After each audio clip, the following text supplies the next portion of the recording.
త్రిత్వము తరువాత 7వ ఆదివారం కొరకు ఏర్పాటు చేయబడిన ఆరాధన కార్యక్రమాన్ని ప్రారంభించుకుందాం.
తండ్రి యొక్కయు కుమారుని యొక్కయు పరిశుద్ధాత్మ యొక్కయు నామమున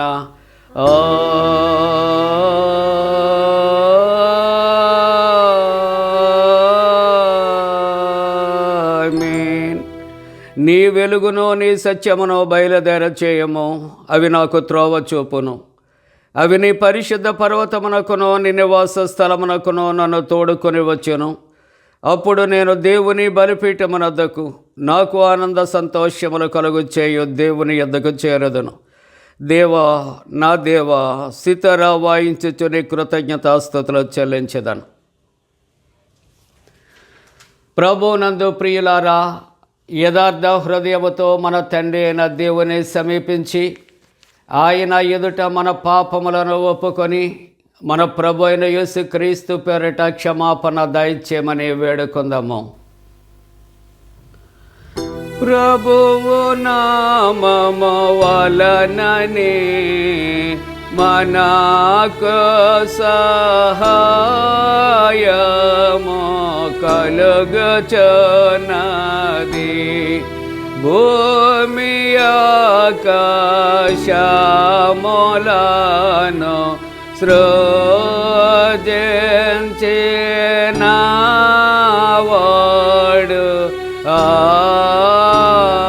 ఆయనే. ప్రభువు సన్నిధిని నా అతిక్రమములు నేను ఒప్పుకొందునను కొంటిని. నీవు నా పాపదోషము పరిహరించేయున్నావు.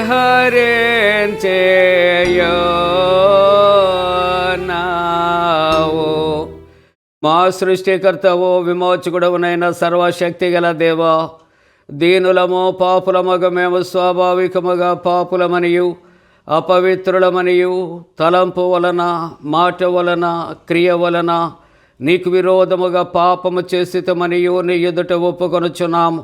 కావున మేము మా ప్రభు అయిన యేసుక్రీస్తు నిమిత్తమున నీ కృపను వెదకుచు వేడుకొనుచు మితిలేని కరికరము గల నీ యొద్దకు ఆశ్రయమునకే వచ్చుచున్నాము. మా కొరకు చనిపోటికై నీ జనతేక కుమారునిచ్చిన మిగిల కరుణ గల దేవా, మమ్మను కనికరించి ఆయన నిమిత్తమున మా సమస్త పాపములకు క్షమాపణ దయచేయము. మేము నీ కృప చేత నిత్య జీవం పొందినట్లు నిన్ను గూర్చియు నీ చిత్తమును గూర్చియు సరైన జ్ఞానమును నీ వాక్యమునకు తగిన విధేయతను మా యందు నీ పరిశుద్ధాత్మను వృద్ధి పొందించమని మా ప్రభువైన యేసుక్రీస్తు ద్వారా వేడుకొనుచున్నాము. ఆమేన్. మన పరలోకపు తండ్రియగు సర్వశక్తిగల దేవుడు మనను కనికరించి మన కొరకు చనిపోటుకే తన ఏక కుమారునిచ్చి ఆయన మూలమున మన పాపములన్నిటినీ క్షమించుచున్నాడు. ఆయన నామమందు విశ్వాసముంచు వారికి దేవుని కుమారులగుటకు అధికారం ఇచ్చుచు వారికి తన పరిశుద్ధాత్మను అనుగ్రహించును. నమ్మి బాప్తిస్మం పొందినవాడు రక్షించబడును. ఓ ప్రభువా, ఈ రక్షణ మా అందరికీ దయచేయము.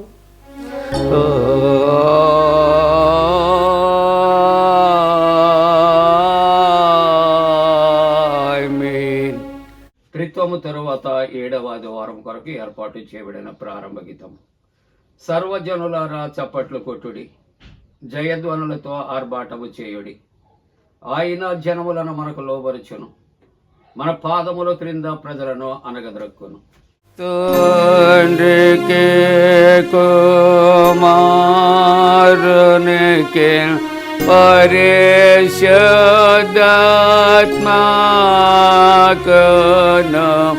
ఆదియందు ఎప్పుడు ఎల్లప్పుడు యుగ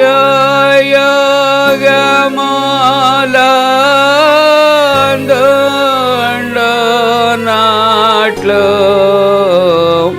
మహిమ కలుగునుగాక.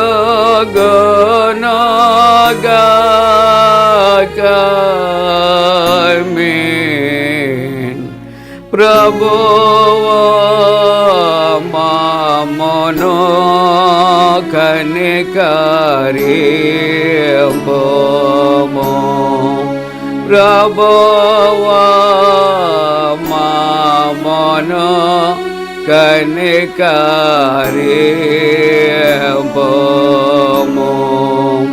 క్రీస్తు మమ్మును కనికరింపుము. క్రీస్తు మమ్మును కనికరింపుము.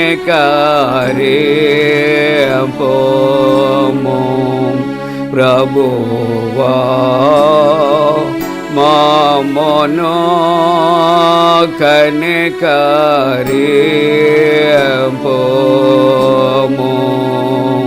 ప్రభువా మమ్మును కనికరింపుము.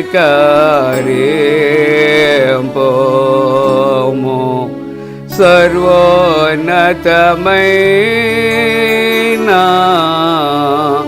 వానిలో దేవునికి మహిమా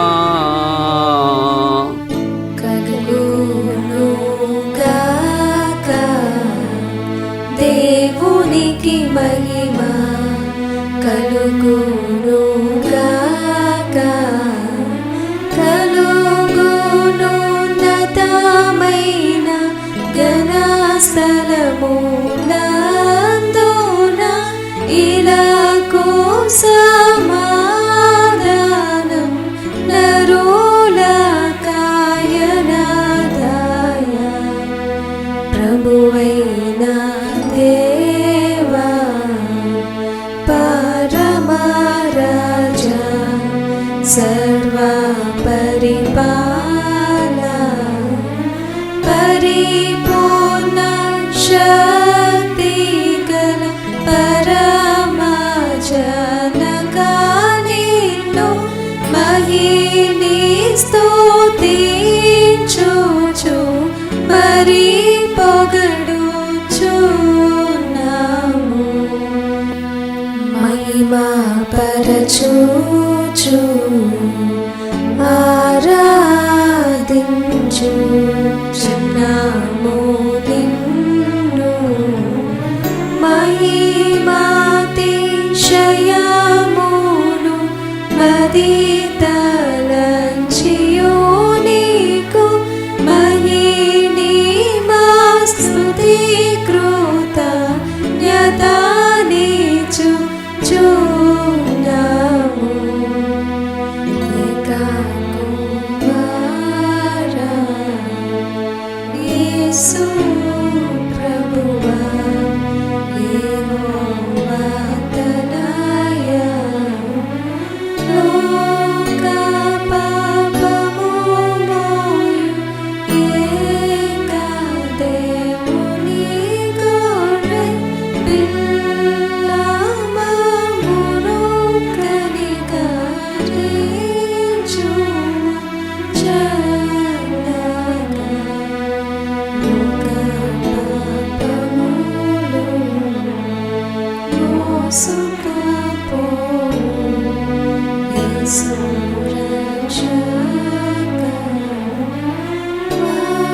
ప్రభుడవు నీవు, ప్రభువైన క్రీస్తు పరిశుద్ధాత్మతో తండ్రి అయిన దేవుని యందు పరిపూర్ణ మహిమతో ప్రభాలుచున్నావెప్పుడు.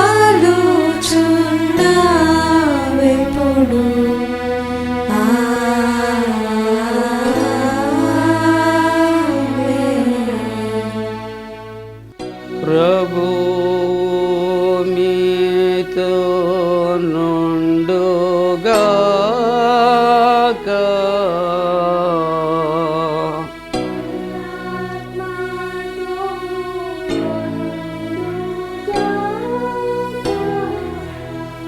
ప్రార్థింతము.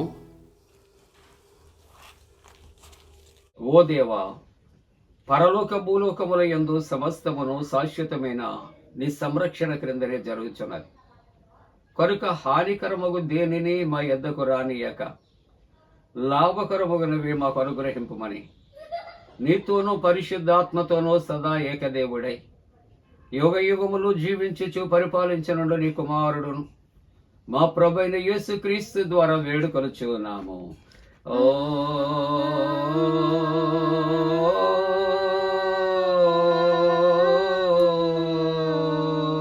ఆమేన్.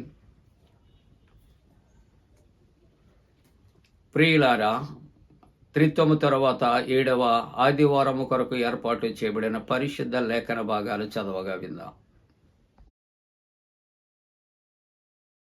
త్రిత్వంలోని 7వ ఆదివారం కొరకు ఏర్పాటు చేయబడిన పాత నిబంధన వాక్య భాగము యెషయా గ్రంథము 62వ అధ్యాయము 6వ వచనం నుండి 12వ వచనం వరకు ఈ విధంగా వ్రాయబడి ఉన్నది. యెరూషలేమా, నీ ప్రాకారముల మీద నేను కావలి వారిని ఉంచి ఉన్నాను. రేయైనా పగలైనా వారు మౌనంగా ఉండరు. యెహోవా జ్ఞాపకకర్తలారా, విశ్రమింపకుడి. ఆయన యెరూషలేమును స్థాపించే వరకు, లోకమంతటా దానికి ప్రసిద్ధి కలుగుచేయ వరకు ఆయనను విశ్రమింపజేయకుడి. తన దక్షిణ హస్తము తోడనియు బాహుబలము తోడనియు యెహోవా ఇలాగు ప్రమాణము చేసెను. నిశ్చయముగా ఇకను నీ ధాన్యమును నీ శత్రువులకు ఆహారముగా నేనియ్యను. నీవు ప్రయాసపడి తీసిన ద్రాక్షారసమును అన్యులు త్రాగరు. ధాన్యము కూర్చిన వారే దాని భుజించి యెహోవాకు స్తుతి చెల్లింతురు. పండ్లు కోసిన వారే నా పరిశుద్ధాలయ మంటపములలో దాని త్రాగుదురు. గుమ్మముల ద్వారా రండి రండి, జనమునకు త్రోవ సిద్ధపరచుడి. రాజమార్గమును చక్కపరచుడి చక్కపరచుడి, రాళ్లను ఏరి పారవేయుడి. జనములు చూచినట్లు ధ్వజమెత్తుడి, ఆలకించుడి. బూదిగంతముల వరకు యెహోవా సమాచారము ప్రకటింపచేసి ఉన్నాడు. ఇదిగో రక్షణ నీ యొద్దకు వచ్చి ఉన్నది. ఇదిగో ఆయన ఇచ్చు బహుమానము ఆయన యొద్దనే ఉన్నది. ఆయన ఇచ్చు జీతము ఆయన తీసుకొని వచ్చుచున్నాడని సియోను కుమార్తెకు తెలియచేయుడి. పరిశుద్ధ ప్రజలనియు యెహోవా విమోచించిన వారనియు వారికి పేరు పెట్టబడును.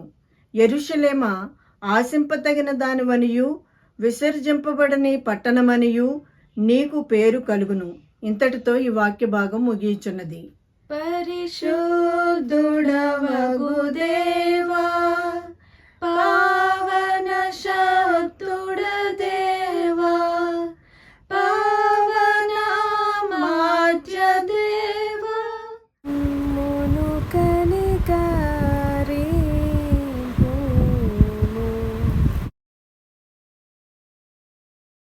ఈ దినము కొరకు ఏర్పాటు చేయబడిన పత్రిక వాక్య భాగము 1 తిమోతీయులకు రాసిన పత్రిక 6వ అధ్యాయము 6వ వచనం నుండి 12వ వచనం వరకు ఈ విధంగా వ్రాయబడి ఉన్నది.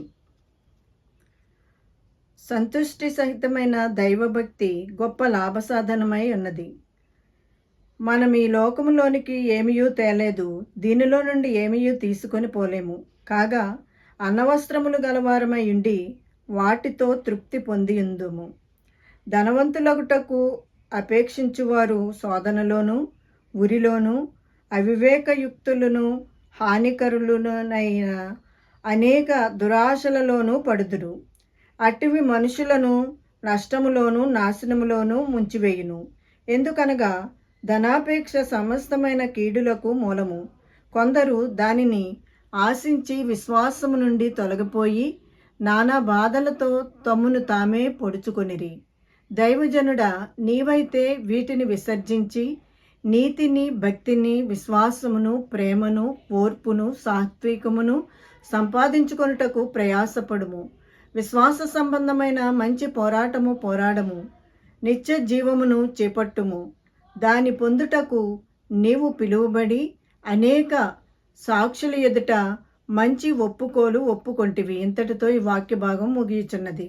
హల్లెలూయా హల్లెలూయా హల్లెలూయా.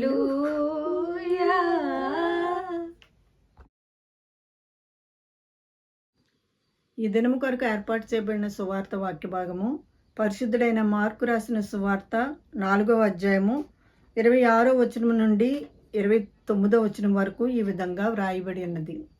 ఓ ప్రభువా, నీకు మహిమా కలుగునుగాక. మరియు ఆయన, ఒక మనుష్యుడు భూమిలో విత్తనము చల్లి రాత్రింబగళ్ళు నిద్రపోవచ్చు మేల్కొనుచు నుండగా వానికి తెలియని రీతిగా ఆ విత్తనము మొలిచి పెరిగినట్లే దేవుని రాజ్యం ఉన్నది. భూమి మొదట మొలకను, తరువాత వెన్నును, అటు తరువాత వెన్నులో ముదురును గింజలను తనంతట తానే పుట్టించును. పంట పండినప్పుడు కోతకాలము వచ్చినదని సేద్యగాడు వెంటనే కొడవలి పెట్టి కోయునని చెప్పెను. ఇంతటితో ఈ వాక్య భాగం ముగియుచున్నది.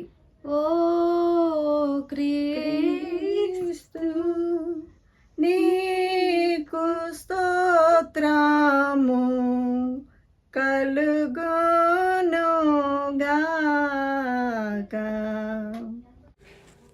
ప్రియులారా, అందరము కలిసి అపోస్తల విశ్వాస ప్రమాణాన్ని ఒప్పుకుందాం.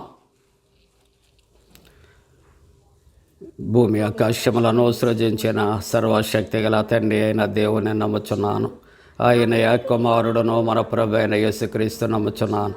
ఈయన పరిశుద్ధ ఆత్మలను గర్భమున ధరింపబడి కన్యైన మరియకు పుట్టి పొంతి పిలాతు అధికారము క్రింద శ్రమపడి సిలువేయబడి చనిపోయి సమాధి చేయబడనని అదృశ్యలోకములోనికి దిగిననియు చనిపోయిన వారిలో నుండి 3వ దినమున లేచి పరలోకమునకెక్కి సర్వశక్తి గల తండ్రి దేవుని కుడి చేతి వైపున కూర్చుండి ఉన్నాడని సజీవులకును మృతులకును తీర్పు చేయటకు అక్కడ నుండి వచ్చిననియు నమ్ముచున్నాను. పరిశుద్ధ ఆత్మ నమ్ముచున్నాను. పరిశుద్ధ క్రైస్తవ సంఘముకు పరిశుద్ధుల సహవాసమును పాపక్షమాపణయు శరీర పునరుద్ధానమును నిత్య జీవమును నమ్ముచున్నాను. ఆమేన్. నావన్నీ అంగీకరించు నీ దేవా, నన్నెప్పుడు నీవు కరుణించుమి. నావన్నీ అంగీకరించు నీ దేవా, నన్నెప్పుడు నీవు కరుణించుమి. నావన్నీ కృపచేత నీ వలన పొందిన నా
చిత్తము నీ కృపయత్తంబు గావించి చిత్తము నీ కృపయత్తంబు గావించి మత్తిల్లకుండగా మార్గంబు తెలుపుము నావన్నీ అంగీకరించుని దేవా నన్నిప్పుడు నీవు కరుణించుని హృదయపూరికితో సగనంబు గావించి హృదయపూరికితో సగనంబు గావించి పదిలంబు గాధాని గట్టి కాపాడు నావన్నీ అంగీకరించుని దేవా నన్నిప్పుడు నీవు కరుణించుని.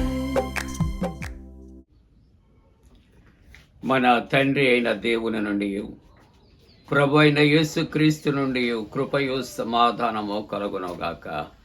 ఆమేన్. ప్రియమైన దేవుని కుటుంబీకులారా, ప్రభు పేరిట మీకు శుభాలు.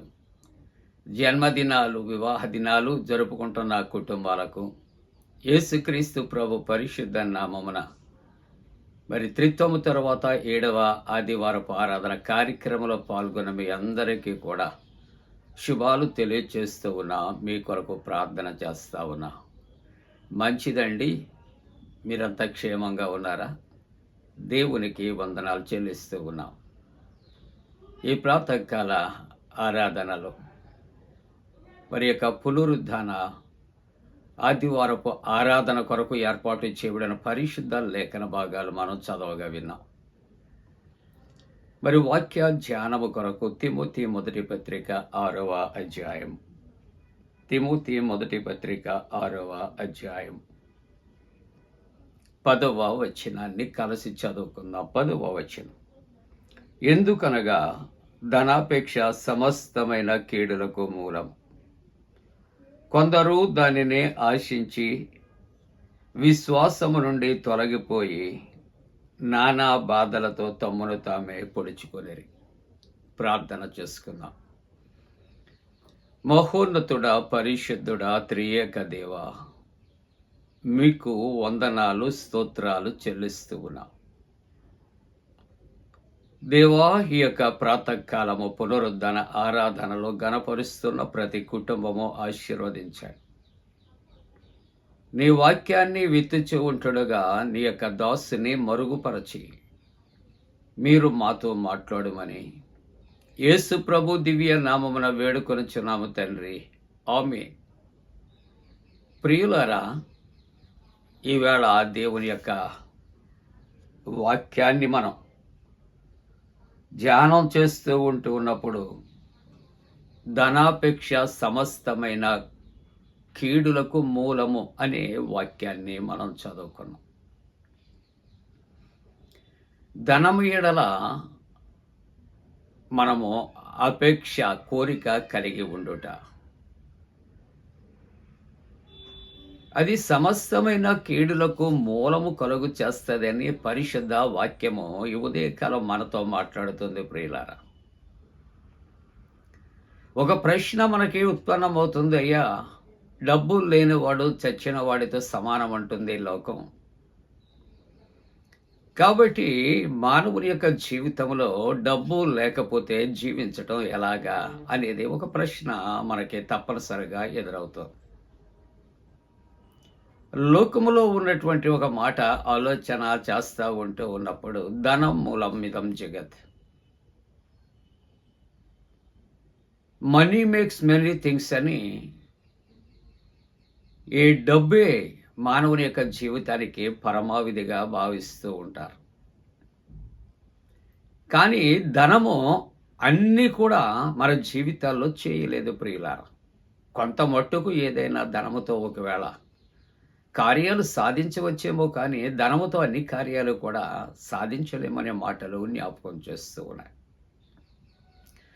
కాబట్టి ధనము మానవునికి జీవించటానికి కావాలి, కానీ అత్యధికమైనటువంటి ఆశ, దురాశ మాత్రం కలిగి ఉండకూడదని వాక్యం మాట్లాడుతుంది. దురాశ గర్భమును ధరిస్తూ ఉన్నది. అది పరిపక్వం అయిపోతుంది, మరణానికి ఉంటుంది అనే వాక్యము కూడా మనకు తెలుసు.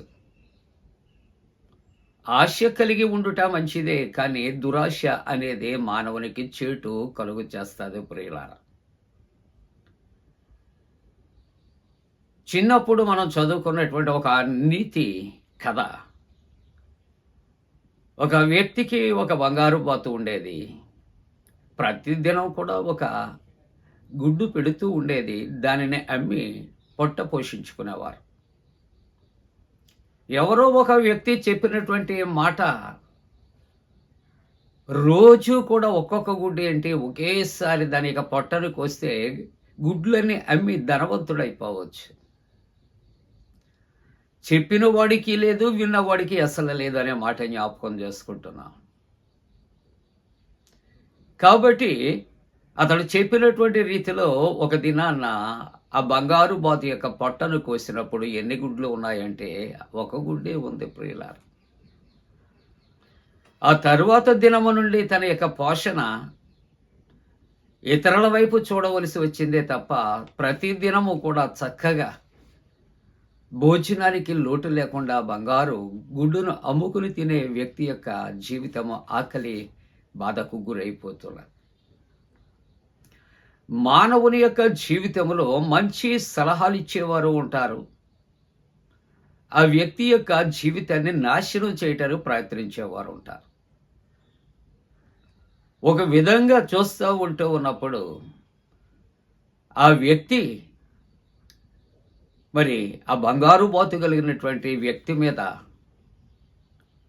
అతడు ఎటువంటి వ్యక్తిత్వం కలిగి ఉన్నాడు అంటే అతడు తన మీద కొంత పాడు చేయాలనే ఒక ఆశ పెట్టుకుని అతడికి అటువంటి సలహా ఇచ్చాడు. ఏది ఏమైనప్పటికీ కూడా దురాశ అనేది మానవుని యొక్క జీవితంలో కలగకూడదు అనే మాటలు ఈవేళ దైవ వాక్యంలో జ్ఞాపకం చేస్తూ ఉన్నాయి. అందుకని ఈ యొక్క తిమోతి మొదటి పత్రిక 6వ అధ్యాయం 9వ వచనంలో కూడా అంటున్న మాట, ధనవంతులు అగుటకు అపేక్షించువారు శోధనలోను ఉరిలోను అవివేకయుక్తమును హానికరములైన అనేక దురాశలలోనూ వారు పడుదురు. దురాశ గర్భము ధరించి పాపము కంటుంది, పాపము పరిపక్వమై మరణము కంటుంది. మానవుడు జీవించటానికి సంపాదించవచ్చు, ప్రయాసపడవచ్చు, కానీ అది దురాశగా మార్చబడకూడదు. నీవు సంపాదించేది ఇతరులకు ఆటంకంగా ఉండకూడదు, వారి పోషణకు ఆటంకంగా ఉండకూడదు. అందుకని వేళ వాక్య భాగం అంటుంది, ధనాపేక్ష సమస్తమైనటువంటి కీడులకు మూలము అనే మాట. ప్రియులారా,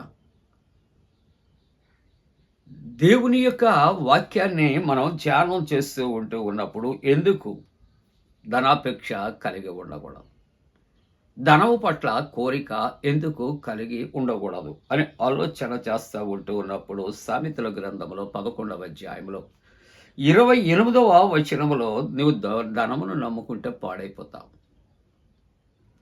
నీవు ధనాన్ని కాదు నమ్ముకునేది, నీకు ధనమునిచ్చే దేవుని నమ్ముకో. యెహోవాను నమ్ముకున్నవాడు ధన్యుడు.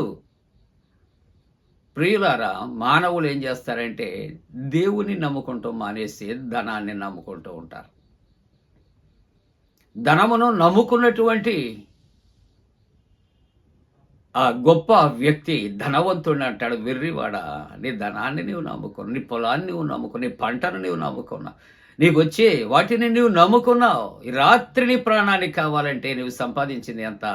ఎవరి దగ్గర? అవునండి, కోట్లకు పడగెత్తినటువంటి వారు లేవకుండా మరి యొక్క మంచం మీద తమ ప్రాణాలు విడిచిపెడుతున్నారు. ప్రయాణమవుతూ వెళుతూ ప్రాణాలు విడిచిపెడుతున్నారు. కుర్చీలో కూర్చుని ప్రాణాలు విడిచిపెడుతున్నారు. ఎంతో మందిని మనం చూస్తూ ఉంటూ ఉన్నాం. ధనము ప్రాణాన్ని నిలబెట్టగలుగుతుందా? అందుకనే దేవుని యొక్క వాక్యం అంటుంది, ధనమును నమ్ముకున్నవాడు పాడైపోతాడు. మరి ఎవరిని నమ్ముకోవాలి? అది నీకు ఇచ్చినటువంటి దేవుని నీవు నమ్ముకోవలసినటువంటి అవసరత ఉంటుంది. కొలస్సీ పత్రికలో దేవుని వాక్యం అంటుంది, బుద్ధి జ్ఞాన సర్వ సంపదలు చెప్పండి ఆయన యందు గుప్తమై ఉన్నాయి.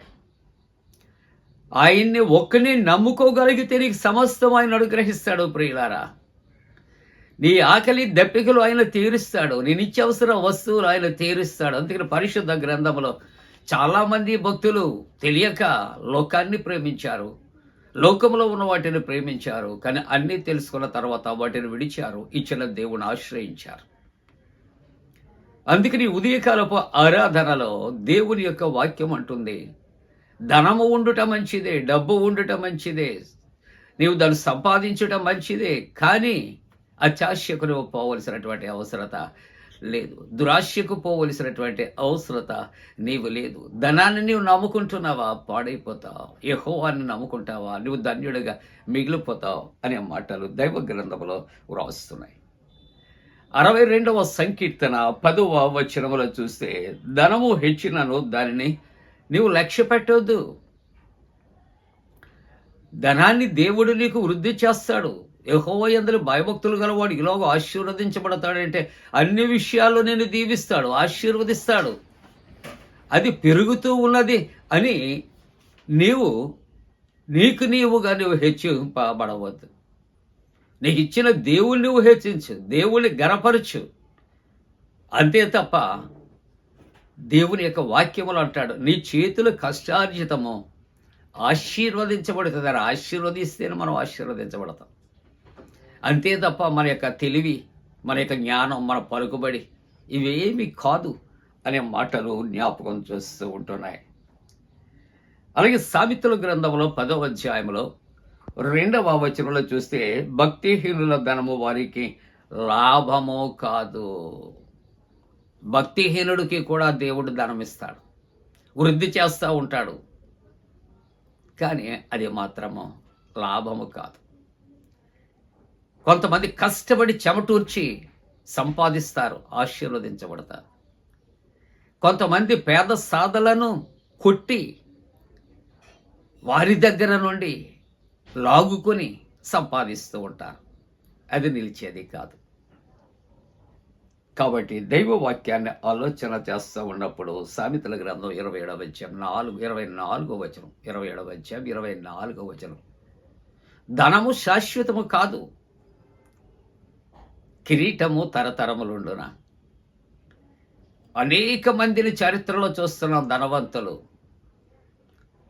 పువ్వులు అమ్మిన చోట కట్టెలే అమ్ముతారు అనేసే సామెత.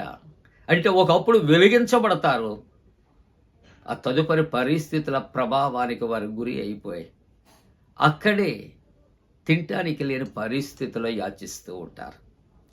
ధనము శాశ్వతము కాదు, కిరీటము అనగా అధికారము కూడా శాశ్వతము కాదు అని దైవవాక్యము సెలవిస్తూ ఉంటున్నది.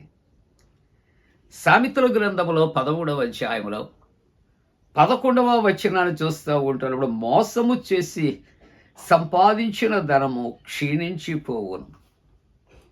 మోసము చేసి సంపాదించిన ధనము క్షీణించిపోవును. కష్టము చేసి కూర్చుకున్నవాడు తన ఆస్తిని వృద్ధి చేసుకును. చెమటూర్చి రాత్రి వాళ్ళు కష్టపడి ప్రభువు మీద ఆనుకుని దేవుడిచ్చిన జ్ఞానము చేత సంపాదిస్తే అది నిలుస్తుంది. అలాగూ కాక ఒకవేళ మోసం చేసి సంపాదిస్తే నీ సంపాదన అంతా క్షీణించిపోతుందంటే చిక్కిపోతుంది అనే మాట దైవవాక్యము జ్ఞాపకం చేస్తున్నాను. ఎందుకు వీటన్నిటికీ కారణం మత్తయి సువార్త 26వ అధ్యాయం, 6వ అధ్యాయం 21వ వచనములో చూస్తే, నీ ధనము ఎక్కడ ఉండునో అక్కడ నీ హృదయము ఉండును. సంపాదిస్తావు, కానీ నీ మనస్సు ఎవరి మీద లగ్నం చేస్తాడో దేవుడి మీద కాదు. దేవుడు నీకు ఇచ్చినటువంటి ధనాన్ని నీవు అనుకుంటావు, నేనే సంపాదించాను, ఆ ధనము నాది అని రాత్రి మగాళ్ళు నువ్వు ఎక్కడున్నప్పటికీ కూడా దాని మీదే నీ మనస్సు లగ్నం అయిపోతూ ఉంటుంది. 20వ వచనంలో అంటాడు, పరలోకమందు నీ కొరకు ధనము కూర్చుకో. లోక సంబంధమైనటువంటి ధనము సమకూర్చుకుంటే ఏదో ఒక దినాన్ని తుప్పు చిమిట కొట్టేస్తుంది. పరలోకములో నీ కొరకు నీవు సంపాదించుకుంటే అక్కడ దొంగ దోచుకునేవాడు తుప్పు చిమిట ఏది ఉండదు అని దేవుని వాక్యం. కాబట్టి ఉదయకాలపు ఆరాధనలో ధనాపేక్ష సమస్తమైన కీడులకు మూలము. ధనవంతులగుటకు మీరు అపేక్షించవద్దు. మీరు శోధనలో పడతారు, ఉరిలో పడతారు. అవివేక యుక్తములైనటువంటి హానికరమైనటువంటి అనేక దురాశలకు మీరు లోనైపోతూ ఉంటారు. కాబట్టి ధనాపేక్ష సమస్తమైన కీడులకు మూలము అని దేవుని యొక్క వాక్యము. ప్రియుల, పరలోక రాజ్యములో మీరు సంపాదించండి అంటే పార్థియన్ వంశపు రాజులలో చివరివాడు గొండూఫరస్ అనే చక్రవర్తి తాను బ్రతికి ఉన్నప్పుడట ఒక శిల్పి అయినటువంటి తోమాను కబురు పెట్టి అంటాడు, ఇదిగో నాకు ఒక చక్కటి రాజనగరు కట్టాలి, నాకు ఉన్నటువంటి రాజనగరు అంటే అందమైనటువంటి భవనం ఎవరికి ఉండనటువంటిది నీవు కట్టాలని అతడు కోరిన డబ్బు ఇచ్చాడు. ఆయన ఒక తేదీని, ఇదిగో ఈ తేదీకి నా రాజనగరు, నా భవనం నాకు ఇవ్వాలి అన్నప్పుడు ఆ యొక్క తోమ, క్రీస్తు ప్రభు యొక్క ఒక శిష్యుడు తోమ మంచి శిల్పకారుడు, తాను అంగీకరించాడు, ధనము తీసుకున్నాడు. ఆయన ఇచ్చినటువంటి గడువు ముగిసింది. రాజు కబురు పెట్టాడు, ఏది నీకు ఇచ్చిన గడువు ముగిసింది, రాజనగరం నిర్మించావా? నిర్మించాను మహారాజా. ఎక్కడుంది? నడు చూపించు అంటే ఎక్కడ కాదు, పరలోకములో ఉంది అనేటప్పటికి మహారాజుకి ఆ పాదమస్తకము మండిపోయింది. రాజుతో వెటకారం వాడుతున్నావా? పరలోకములో నువ్వు కట్టావా అని ఆ యొక్క తోమాని శిల్పకారుణ్ణి చెరసాలలో వేయించాడు. ఆ రాత్రి కాలంలో అతడికి దర్శనం వచ్చింది. ఆ దర్శనములో తాను చనిపోయినట్లు, తాను పరలోకానికి వెళ్ళినట్లు, ఆ పరలోకములో దేవదూతలట ఆ పరలోకము ఆ వైభవాన్ని దగ్గరుండి త్రిప్పి చూపెడుతూ ఒక చోటకి వచ్చేటప్పుడు, ఇదిగో ఈ పట్టణము గొండోఫరస్ చక్రవర్తి కొరకు కట్టించబడినటువంటి మహానగరం అని చెప్పినప్పటికీ అతడట మరి ఆశ్చర్యపోయాడట. అతడికి మెలకువ వచ్చింది. ఆ తరువాత గొండోఫరస్ ఆ తోమాను శిల్పకారుణ్ణి పిలిచి చెరసాల నుండి బయటికి విడిపించాడట. ప్రియ దేవుని బిడ్డలారా, ఈ యొక్క ఉపమానములోని భావం ఏమిటని ఆలోచన చేస్తే ఇది ఎలాగ నీకు సంభవించింది అని గొండోఫరస్ రాజు ఈ తోమా అనే శిల్పకారుని అడిగినప్పుడు, అయ్యా నీవు నాకు ఇచ్చినటువంటివి ఈ ధనమంతా కూడా భూలోకంలోని పేద సాధల కొరకు నేను వినియోగించానయ్యా. ఆకలి దప్పికలుతో ఉన్న వారికి ఆకలి దప్పికలు తీర్చాను, అన్నవస్త్రాలు లేని వారికి అన్నవస్త్రాలు ఇచ్చాను, ఉండటానికి నివాసము లేని వారికి నివాసాలు కట్టించాను, ఇలాగ దుఃఖములో ఉన్న వారికి ఓదార్పు కలగటానికి వారి అవసరతలు తీర్చానయ్యా. ఇదంతా నీవిచ్చిన డబ్బే, కాబట్టి అది నీ డబ్బే కొరకు ఆ ప్రతిఫలము అది దేవుడు నీకిచ్చే పరలోకములో ఆ ధనము ద్వారా నీకు ఒక పట్టణము కట్టబడింది. కాబట్టి లోకములో మీ కొరకు ధనం కూర్చుకొనవద్దు, పరలోకములో మీ కొరకు దాన్ని సంపాదించండి. ప్రియమైన దేవుని యొక్క కుటుంబీకులారా, ఈ లోక సంబంధమైన జీవితం పరిశుద్ధ గ్రంథములో మనం ఒక ఇద్దరు వ్యక్తులను మనం చూస్తూ ఉంటున్నప్పుడు, పరిశుద్ధ గ్రంథంలో ధనాపేక్ష కలిగిన వారు చాలామంది ఉన్నారు, లోకములో చాలామంది ఉన్నారు, అలాగనే చరిత్రలో చాలామంది ఉన్నారు. మరి దేవుని యొక్క వాక్యంలో మనం చూస్తే ఉదాహరణ మాత్రమే జ్ఞాపకం చేసుకుంటాను. ఎవరికి వారే లోకములో ధనాశ కలిగి ఉన్నాం. దేవుని యొక్క వాక్యంలో ఇస్కరియోతు యోధా కొరకు ఒక మాట జ్ఞాపకం చేసుకుంటూ ఉన్నప్పుడు ప్రియులారా, ఇక్కడ చక్కటి మాట ఇక్కడ రాయబడుతూ ఉన్నట్లుగా చూస్తూ ఉంటున్నాం. మత్తయి సువార్త 26వ అధ్యాయం 14వ వచనంలో చూస్తూ ఉంటున్నప్పుడు, ఇస్కరియోతు ఆయనట మరి ప్రధాన యాజకుల యొద్దకు వెళ్ళి, నేను ఆయనను మీకు అప్పగించిన ఎడల నాకు ఏమి ఇత్తురు? యేసుక్రీస్తు ప్రభును 30 వెండి నాణాలకు బేరము పెట్టి ఆయనను అప్పగించి ధనమును సంపాదించి ధనము కొరకు ప్రయాసపడి ఏం పొందుకున్నాడని ఆలోచన చేస్తే ఉరి వేసుకుని చనిపోయినట్లుగా చూస్తున్న ధనాపేక్ష సమస్తమైన కీడులకు మూలం. దురాశ గర్భమును ధరించింది, పాపము కన్నది, పాపము పరిపక్వమైంది, మరణము కన్నది. రాజుల 2వ గ్రంథములు 5వ అధ్యాయములు 20వ వచనం నుంచి 27వ వచనం వరకు చూస్తూ ఉంటున్నప్పుడు యొర్దాను నదిలో ఎలీషా ప్రవక్త చెప్పినట్లు 7 మారులు నయమాను కుష్ఠవ్యాధితో మునిగినట్లు పసిబిడ్డ దేహం వలె మారింది. వారు బహుమానాలు ఇస్తూ ఉంటుండగా వద్దు అని ఆయన వెళ్ళిపోతున్నారు. వారు వెళ్ళిన తర్వాత చిన్న ప్రవక్త గహజీ వెళ్ళి, ఇదిగో మన్యము నుండి 2 యవనస్తులు మా దగ్గరికి వచ్చారు కనుక 2 మనుగుల బంగారము, ఇదిగో వస్త్రాలు ఇవ్వమని తీసుకుని వాటిని ఇంటి దగ్గర దాచుకుని వచ్చినప్పుడు ఎక్కడికి వెళ్ళావు? ఎలీషా ప్రవక్త అడుగుతున్నప్పుడు నేను ఎక్కడికి వెళ్ళలేదు. ఎలీషా ప్రవక్త అంటున్నటువంటి మాటలు ఆలోచన చేస్తే, ఇదిగో నా మనస్సు నీతో రాలేదా? నువ్వు ఎందుకు వెళ్ళావో నాకు తెలుసు.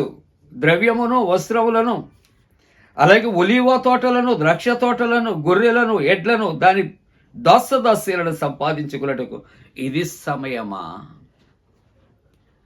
చివరిగా అంటూ ఉన్నాడు, కాబట్టి నయమానుకు కలిగిన కుష్టు నీకును నీ సంతతికి సదాకాలము సర్వకాలము అంటియుండును కాక. గెహజీ తాను అడ్డుదారిలో వెళ్ళి అబద్ధాలాడి సంపాదించిన ధనము ద్వారా ఏం సంపాదించాడంటే నయమాను విడిచిన కుష్ఠవ్యాధి తాను సంపాదించినట్లుగా దేవుని యొక్క గ్రంథములో వ్రాయబడు. ధనాపేక్ష సమస్తమైన కీడులకు మూలము అని దేవుని యొక్క వాక్యము ప్రియులారా. కాబట్టి మనం ఏం చేయాలంటాడు ఇక్కడ తిమోతి 1వ పత్రిక 6వ అధ్యాయం 6వ వచనములో, సంతుష్టి సహితమైనటువంటి దైవభక్తి గొప్ప లాభ సాధనమై ఉన్నది. లోక సంబంధమైనటువంటి సంపాదన కాదు, పరలోక సంబంధమైన దైవ భక్తి మనం కలిగి ఉండడానికి అలా సాధన చేయాలి. 7వ వచనం అంటాడు, మనం ఈ లోకానికి వచ్చేటప్పుడు ఏది కూడా మనం తీసుకుని రాలేదు, దానిలో నుండి పోయేటప్పుడు ఏది కూడా మనం తీసుకుని పోలేము. కేవలము అన్న వస్త్రములు గల వారమై ఉండట అంటే వాటితో తృప్తి పొందుదాం.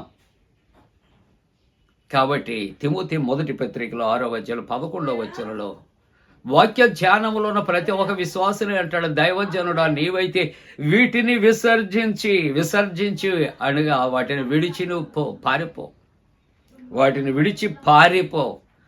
లోకములో ఉన్నటువంటి అరిషడ్వర్గాన్ని, సంపాదన, ధనము, అక్రమము, అన్యాయము, అవిధేయత ఇవన్నీ నువ్వు విడిచి పారిపో. దగ్గరగా ఉంటే నువ్వు మెల్లగా వెళితే మరలా నిన్ను వెంటాడతాయేమో.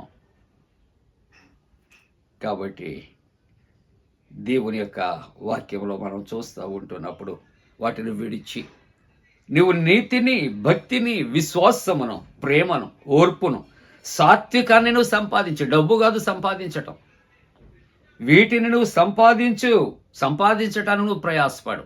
సంపాదించటానికి లోకములో ఉన్న వాటిని సంపాదించడానికి ప్రయాస కాదు. నువ్వు సంపాదించినది నీతో రాదు. కాబట్టి వీటిని సంపాదించటానికి ప్రయాసపడము అంటే వీటిని వెంటాడుము అనే మాటలు రాస్తున్నాడు. విశ్వాస సంబంధమైన మంచి పోరాటం నువ్వు పోరాడు అంటాడు. నిత్య జీవాన్ని నువ్వు చేపట్టు అంటూ ఉంటాడు. కాబట్టి లోకములో ధనము కొరకు ప్రయాస కాదు, ప్రభువు కొరకు, పరలోక రాజ్యము కొరకు ప్రయాసపడాలి. అందుకనే దేవుని యొక్క వాక్యములో మనం 2వ వాక్యాన్ని చూస్తే మార్కు సువార్త 4వ అధ్యాయం 26వ వచనములో ఇక్కడ ఒక మనుష్యుడట భూమిలో విత్తనములు చెల్లి రాత్రి మగళ్ళు అతను ఏం చేస్తున్నాడు? నిద్రపోవచ్చు, మేలుకొనిచూ ఉంటుండగా వారికిట ఏం జరిగిందండి? చక్కగా అది మొలిచింది, పెరిగినట్లే దేవుని రాజ్యం ఇలాగా విత్తబడిన విత్తనము వలె. ఇక్కడ మనుష్యుడు ఎవరు అంటే వ్యవసాయకుడు అంటాడు ప్రియులారా. అలాగే వ్యవసాయకుడి యొక్క బాధ్యత విత్తనాన్ని భూమిలో విత్తాలి, మొలవటానికి నీరు పెట్టాలి, వాటిని ఏ పశువులు మేయకుండా కంచె వేయాలి, దానిని కాపు కాస్తూ ఉండాలి. అంత ప్రయాసపడవలసినటువంటి అవసరత. అలాగూ చేసిన తరువాత వెన్ను పుడుతుంది. ఆ తరువాత వెన్నులో నుంచి ముదిరి గింజ వస్తుంది. ఆ తరువాత తానంతట తానే అది ఏమవుతుందా అండి, పుట్టిస్తూ ఉంటుంది వెన్ను. కాబట్టి అది వచ్చే వరకు కూడా వ్యవసాయకుని యొక్క బాధ్యత విత్తి కనిపెట్టడం, ప్రయాసపడటం. అలాగే పరలోక రాజ్యము కొరకు కూడా మానవుడు ఏం చేయాలంటే కనిపెట్టాలి, ప్రయాసపడాలి. ఈ లోకాన్ని విడిచిపెట్టాలి, లోకములో విడిచిపెట్టాలి, ధనాన్ని విడిచిపెట్టాలి. పరలోకపు దేవుడు ప్రభువుని మనము వెంటాడాలి. ఆయన సంపాదించుకోవటానికి మనం ప్రయాసపడవలసినటువంటి అవసరత. కోతకాలం వచ్చినప్పుడు ప్రయాస సత్ఫలితం ఇస్తూ ఉన్నది. పంటను సమకూర్చుకుంటూ ఉంటాడు ప్రియులారా.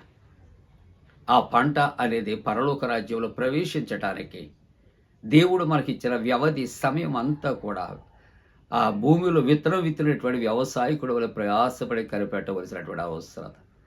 నీవు అలాగూ ప్రభు కొరకు ప్రయాసపడి కనిపెట్టగలిగితే ముగింపుగా 3వ వాక్య భాగంలో యెషయా గ్రంథం 62వ అధ్యాయం 11వ వచనములు అంటాడు, ఆలకించుడి, భూదిగంతముల వరకు యెహోవా సమాచారము ప్రకటించేసి ఉన్నాడు. ఏమని ప్రకటన చేస్తున్నాడు? ఇదిగో రక్షణ నీ యొద్దకే వస్తూ ఉన్నది. ఎంత గొప్ప భాగ్యం అండి. ఒకప్పుడు తిరుగుబాటు చేసినటువంటి తన ప్రజలను ప్రభు ప్రేమించి బంధకముల నుండి విడిపించి ఆయన బహుమానం ఇవ్వటానికి రక్షణ నీ యొద్దకే వస్తూ ఉన్నది. ఇదిగో ఆయన ఇచ్చే బహుమానము ఆయన యొద్ద ఉన్నది. ఆయన ఇచ్చే జీతము ఆయన తీసుకుని వచ్చుచున్నాడు. మీరు పరిశుద్ధ ప్రజలు, యెహోవా విమోచించిన వారు అని మీకు పేరు పెట్టబడుతుంది. అలాగున మన జీవితంలో పరలోక రాజ్య ప్రవేశం మనం చేయటానికి ప్రయాసపడాలి. మొదటి వాక్య ప్రకారంగా లోకములో ఉన్నటువంటి వాటిని ధనమును విడిచిపెట్టాలి. మరి దేవుని యొక్క రాజ్యము, ఈ విత్తనము ఎలాగైతే విత్తబడచ్చు, ఎలాగైతే మొలక వస్తూ ఉన్నదో అలాగే మనకు తెలియకుండా పరలోక రాజ్యం మన మధ్య ఉన్నది. దాని కొరకు సిద్ధపడి పరలోక రాజ్యంలో ప్రవేశించాలి. అలా చేయటానికి దేవుడు తన పరిశుద్ధాత్మ కూడిన మనపై మెండుగా కుమరించునుగాక. ఆమేన్. సమస్త జ్ఞానమునకు మించిన దేవుని సమాధానం యేసుక్రీస్తు వలన మీ హృదయములకు తలపులకు కావలి ఉండునుగాక. ఆమేన్. దేవా నాయందు శుద్ధ హృదయము కలుగచేయుము,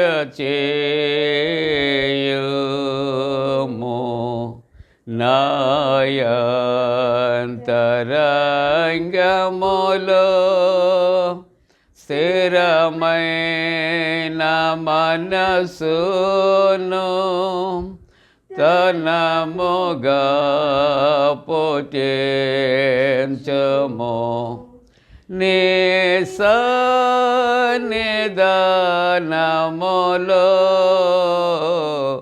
నుండి నన్ను త్రోసివేయకుము,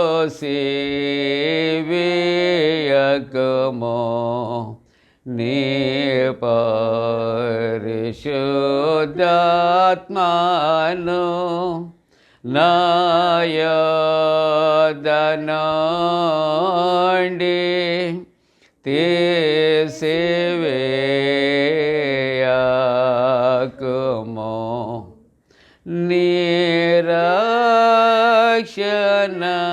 నిరక్షణానంద మోనాకు మరలా పుట్టించుము,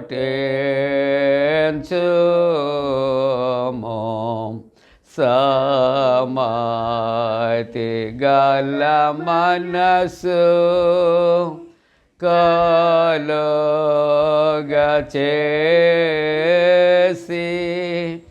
నన్ను దృఢపరచుము.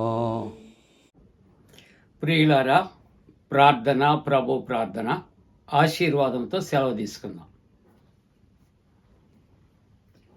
ప్రార్థింతము. పరిశుద్ధుడా, నీకే వందనాలు. ప్రభువా, ఇదిగో నీ వాక్యమును తండ్రి ఆశీర్వదించి దీవించి వాక్యానుసారముగా మేము జీవించటానికి కృప చేయండి.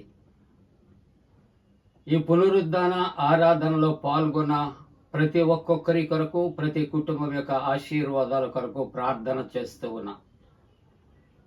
అలాగే ప్రభు ఎండల యొక్క తీవ్రతలు తగ్గించండి, చల్లటి వాతావరణంలోనికి ప్రవేశపెట్టండి. నాయన, బలహీనులైనటువంటి వారిని బలపరచండి, స్వస్థపరచండి. జన్మదినాలు, వివాహ దినాలు జరుపుకుంటున్న కుటుంబాలు పరలోకపు దీవెనలతో నింపండి.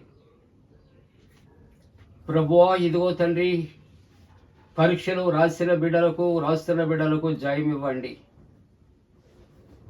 అలాగనే ప్రభువా, నీట్ ఎగ్జామ్ రాసినటువంటి వారు నా తండ్రి, ప్రభువా, ఇదిగో ఇంకా అనేక పరీక్షలు రాసినటువంటి బిడ్డలకు కూడా జయము కలుగు చేయమని ప్రార్థనలు చేస్తూ ఉన్నా. ఇంటర్వ్యూస్లో తోడుగా ఉండండి, ఉద్యోగ ప్రయత్నాల్లో తోడుగా ఉండండి. వారి యొక్క రీఓపెనింగ్ డేస్ కొరకు ప్రార్థిస్తున్నాం, అడ్మిషన్స్ కొరకు నాయన ప్రార్థన చేస్తూ ఉంటున్నాము తండ్రి. అలాగనే ప్రభువా, ఇదిగో చంటి బిడ్డ తల్లుల కొరకు, యవనస్తుల కొరకు, వృద్ధులైన వారి కొరకు ప్రార్థిస్తూ ఉంటున్నాము తండ్రి. నిరాశ నిస్పృహలో ఉన్న వారిని ఆదరించండి, ధైర్యపరచండి, బలపరచమని ప్రార్థన చేస్తూ ఉంటున్నాము తండ్రి. స్వదేశ విదేశాల్లో ఉన్నటువంటి కుటుంబాలను, ప్రయాణాల్లో ఉన్న వారిని కూడా ఆశీర్వదించండి నా తండ్రి. దేవా, ఇదిగో తండ్రి, నీ పరలోక సంతోష సమాధానాలు ఆరాధనలో ఉన్న ప్రతి ఒక్కరికి నిండుగా మెండుగా దయచేసి మీరు మహిమ పొందమని యేసు ప్రభు దివ్య నామమున వేడుకొనిచున్నాము తండ్రి. ఆమేన్. పరలోకమందున మా తండ్రి, నీ నామం పరిశుద్ధపరచబడను గాక, నీ రాజ్యం వచ్చును గాక, నీ చిత్తం పరలోకమందు నెరవేర్చినట్టు భూమి అందు నెరవేరును గాక. మా దిన ఆహారము నేడు మాకు దయచేయము, మా ఎడల అపరాధం చేసిన వారిని క్షమించిన ప్రకారముల అపరాధము క్షమించము, శోధంలోని తేక కీడును తప్పించము. రాజ్యము, శక్తియు, మహిమ నిరంతరము నీవే ఉన్నవి. ఆమేన్. ప్రభు నిన్ను ఆశీర్వదించి నిన్ను కాపాడుగాక. ప్రభు నీకు తన సన్నిధిని ప్రకాశింపచేసి నిన్ను కరుణించుగాక. ప్రభు నీవు తన సన్నిధి కాంతి ఉదయింపచేసి నీకు సమాధానము కలుగు చేయునుగాక.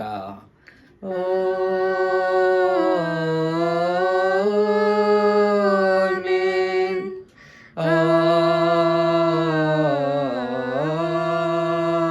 ఆమేన్.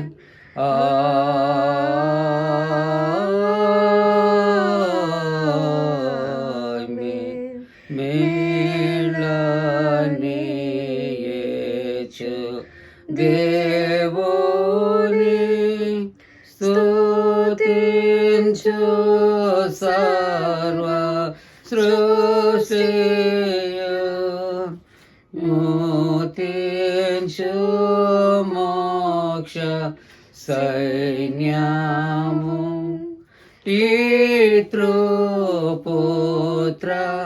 శుద్ధ